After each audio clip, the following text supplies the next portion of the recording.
Salam alaikum les gens, Bassem Vénitieux 69200, en espérant que ça va, que les choses se passent. Bon, alors, c'est pas péjoratif ce que je veux dire, mais j'aimerais m'adresser aux blancs, les blancs qui me suivent. Je le vois qu'il y a énormément de blancs qui me suivent, de blanches, très bien, marahba bikoum, bienvenue à vous tous, on est ensemble, force et honneur. On n'a pas le même maillot, mais on a la même passion. Alors, nous, dans notre Snap, c'est vrai qu'on est très communautaire, on est beaucoup communautaristes, on aime bien les communautés, on vit ensemble, tous ensemble, ainsi de suite, mais on nique pas ensemble, ça c'est nous. Nous, les gens qui nous suivent un peu, qui pensent un petit peu comme nous. Et le problème, c'est que moi, j'ai beaucoup de blancs de l'an 2000, des petits blancs, qui viennent et qui en ont marre, et qui viennent se plaindre. Et sur la tête de ma mère, ils ont raison. Ils viennent se plaindre parce qu'ils ont remarqué que sur les réseaux, à cause de cette image que les médias ont renvoyée sur les blancs, ils passent tous pour des faibles. Et ouais, toutes ces phrases, arrête de faire le guerre, tu m'as pris pour un guerre, ouais mais ça c'est les guerres, ça c'est les... Il y a beaucoup de jeunes blancs, et ils sont beaucoup plus que vous le pensez, qui sont fiers d'être ce qu'ils sont, fiers de leur histoire, et à eux ça leur plaît pas. Mais moi j'ai envie de leur lancer un message à eux.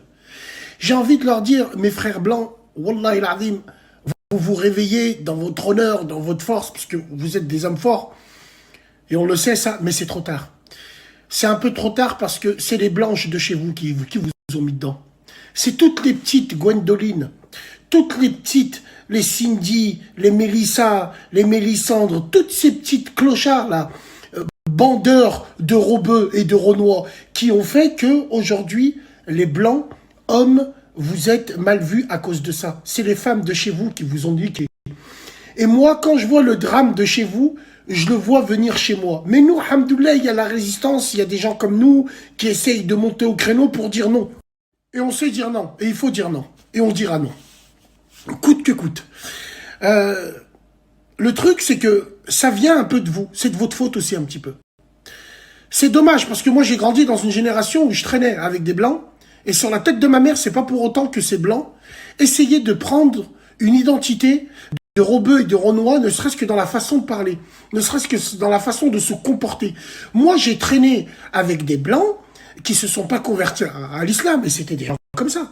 C'était des gens qui traînaient avec nous. Ils étaient dans les allées avec nous, on allait à la Rouble à l'époque, ils étaient avec nous.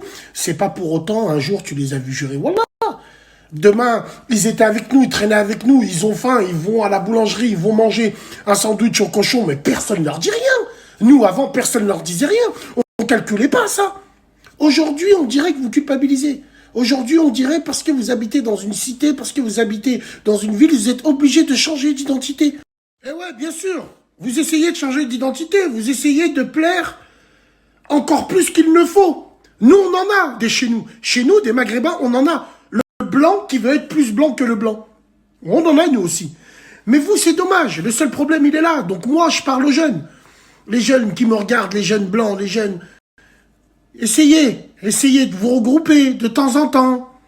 Même si vous êtes des quartiers différents, vous vous voyez au lycée par exemple, bah, des fois essayez de rester ensemble. Un petit peu. Voilà. Parce que vous, le problème, c'est que vous vous diluez carrément. Le souci, il est là. Après, c'est quoi? C'est pour passer mieux, pour être plus branché, pour être plus tessier, on s'en bat les couilles. C'est pas l'homme qui fait la ville, sinon ça serait su depuis longtemps. C'est pas son endroit qui fait sa paire de couilles, quoi, ce que je veux dire. Mais pour que les gens évitent de vous prendre, entre guillemets, pour des victimes, alors que vous ne l'avez jamais été, recommencez à être fier de votre communauté. Et comment, en étant fier de votre communauté, c'est visuellement déjà. Allez vers les vôtres. Restez un petit peu avec les vôtres. Essayez de rester dans votre plane. Moi, je comprends pas. Il y a même certains blancs qui viennent de cité, qui veulent hagar des blancs qui viennent de la campagne. C'est terrible quand même ça. Vous l'avez vu ça. Parce que le mec il est de la cité, il va dire un ou deux mots rebeux, il va aller voir sa mère pendant le week-end parce qu'elle est divorcée, elle habite dans un petit village, le mec il va hagar tous les blancs qu'il y a. Un peu comme le Lascar, vous l'avez vu le dessin animé, le mec quand il rentre dans le bus comme ça, il remet sa casquette, le mec il fait le cow-boy, dès qu'il rentre dans le bus, il voit la street la vraie, hop, il ferme les deux. Ouais, non c'est très sérieux. Wallahi, moi, ça me touche quand vous me dites ça parce que c'est bien les hommes fiers comme ça. Il en faut de plus en plus. Et mes frères blancs, ils ont réussi pratiquement à tuer votre virilité, votre honneur et votre fierté avec ce sentiment de culpabilisation. Parce que t'es français, parce que... Voilà, donc t'es forcément une victime, t'es forcément un blanc. Parce que ça, c'est les images de la télé qui nous l'ont montré. Ça, c'est tous les jours sur les réseaux, on le voit, ça. Alors que moi, je suis pas du tout d'accord avec ça. Moi, je reste persuadé. Le jour où il y aura que des hommes forts dans les communautés, il y aura plus de problème. Il y aura des solutions. Et la solution, elle se fera hiérarchiquement, dans l'ordre et la discipline, mesdames et messieurs. Donc, force à tous ces frères blancs qui ont la haine parce que ça les prend pour ceux qui ne sont pas. Et n'oubliez jamais, mes frères, Wallah, vos femmes ont une grande partie dans cette faute, sont en grande partie actrices, spectatrices. Le problème, il est là. Donc voilà, force à vous, n'oubliez jamais d'où vous venez, votre histoire, vos ancêtres et tout ce qui va avec. Et surtout, il faut repeupler le peuple blanc. Wallah al-azim. Il faut arrêter que les blancs des cités se disent « je vais être mieux intégré parce que je vais me marier avec un rebeu ou une rebeu ». Ça n'a rien à voir avec ça.